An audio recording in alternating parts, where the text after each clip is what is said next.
Dracula और अनीता एक बड़े से कमरे में खड़े थे।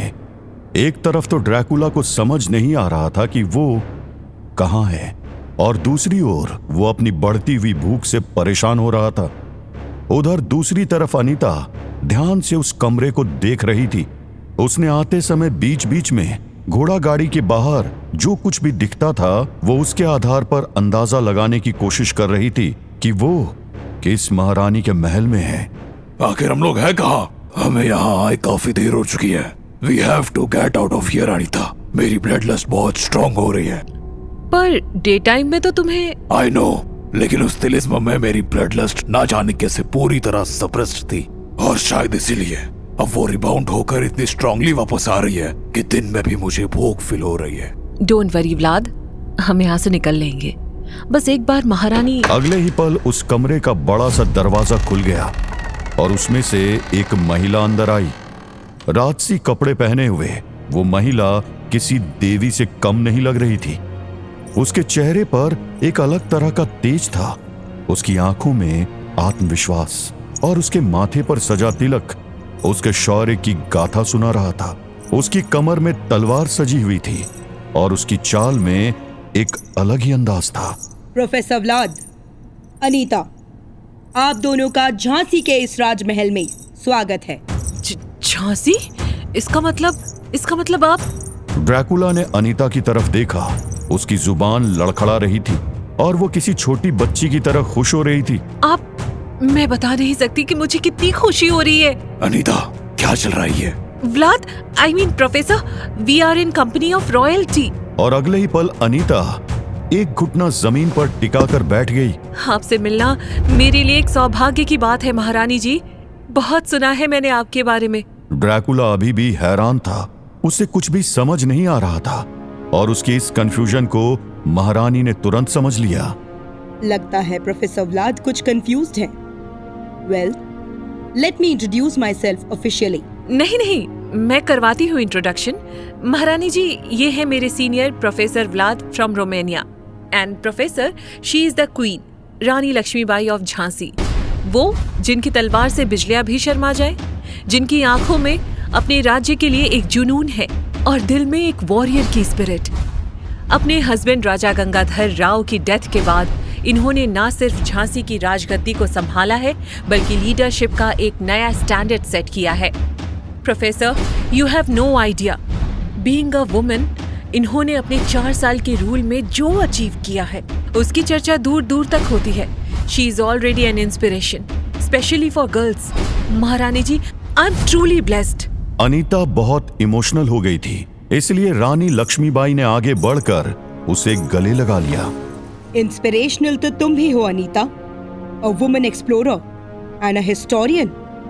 मैं कल ही तुम दोनों को अपने बारे में बताना चाहती थी, पर मुझे सनराइज से पहले राजमहल लौटना था।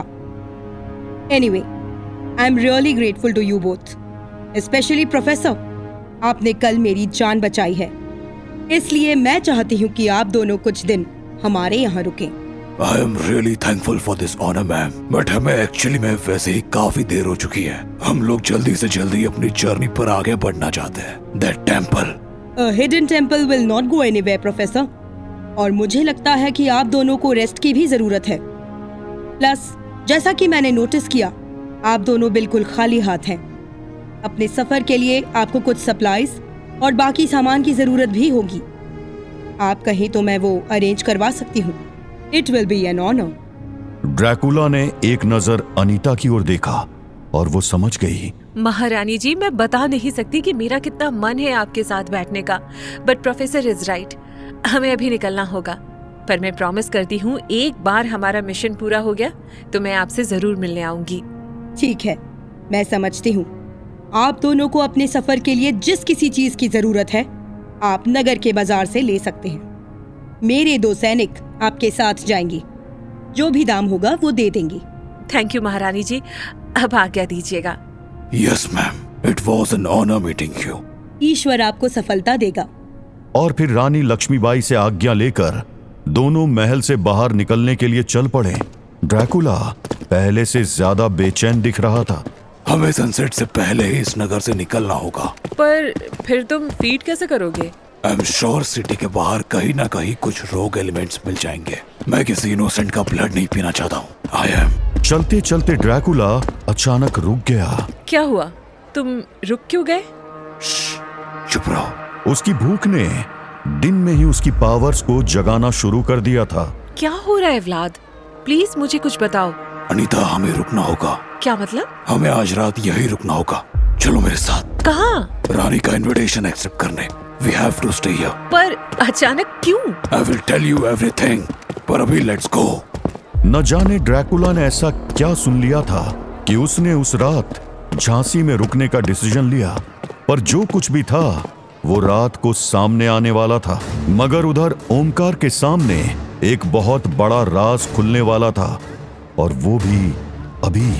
हम बस पहुंचने वाले हैं। ओमकार ने नजर उठाकर सामने देखा। वो लोग एक पहाड़ी के पास पहुंच चुके थे जो पूरी तरह पेड़ों से भरी हुई थी। यहाँ क्या है? मुझे तो कुछ भी नजर नहीं आ रहा है सिवाय पेड़ों के। अगर इतना आसान होता देखना तो फिर ये राज कैसे रहता। वो साधु आगे बढ़ा और उसने वहां मौजूद एक पेड़ पर अपना हाथ रखा और हल्के से उसको धक्का दिया। अगले ही पल वो पेड़ ऐसे झुक गया जैसे कि कोई लीवर, और आगे के कुछ पेड़ हिलने लगे। उन पेड़ों के बीच मानो एक रास्ता खुल रहा था जिसके दूसरे छोर पर रोशनी नजर आ रही थी। ये कैसा जादू है? जवाब में उस वृद्ध साधु ने बिजली की ओर देखा और बिजली ने साधु की ओर। दोनों के चेहरे पर मुस्कान थी। ये जादू नहीं है ओमकार, ये परलौकिक शक्ति है जिसे मानव से छुपा कर रखा गया है, सदियों से, या यूं कहा जाए कि युगों से। पर ये सब है क्या? आप कौन हैं? ये लड़की कौन है? आखिर इस जंगल में चल क्या रहा है? ये कंकाल धाम है ओमकार। ये वो पवित्र धरती है जिसे युगों युगों से ऋषि मुनियों ने अपनी तपोस्थली बनाकर इसे अपने रक्त से सींचा है। ये वो त्याग की भूमि है जहां बड़े बड़े साधुओं ने मृत्यु को समझने के लिए समाधि ली है, जहां उन्होंने अपने देह त्यागे, जहां उनके शरीर तपस्या करते करते सूखते गए और अंत में रह गए बस उनके कंकाल। आशा है अब तुम समझ सकते हो कि इस धाम को क्यों गुप्त रखना पड़ा।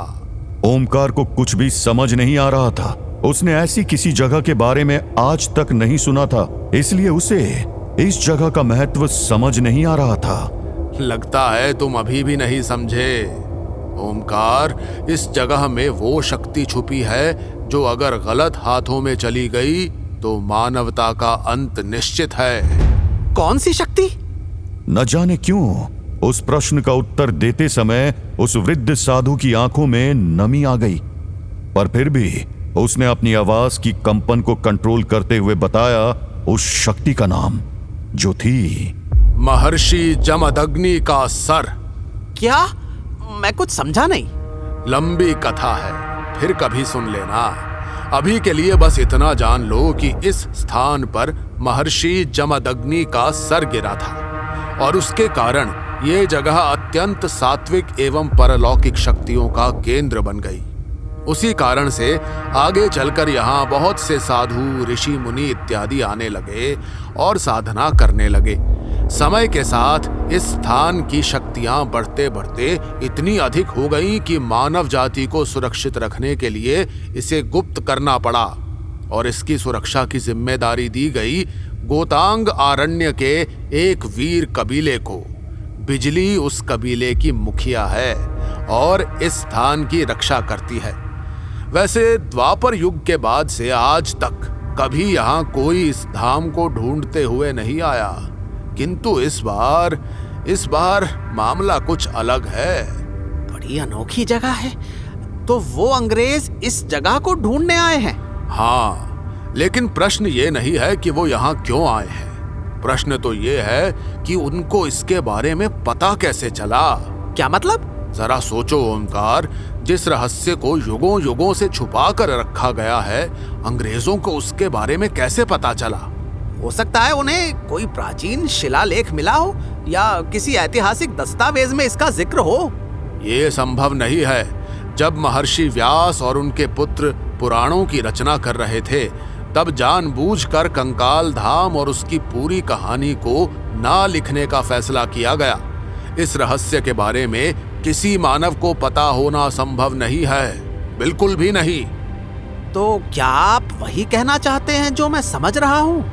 हाँ ओमकार, जो अंग्रेज सेना इस ओर बढ़ रही है उसमें कोई ना कोई शक्ति ऐसी जरूर है जो मानव नहीं है, और अगर ऐसा है तो कंकाल धाम खतरे में है, और साथ ही खतरे में है पूरी मानवता। उस वृद्ध साधु का शक सही था, क्योंकि कंकाल धाम की ओर बढ़ रही शक्ति सच में अमानवीय थी और उसका नाम था ज़ेकारियल।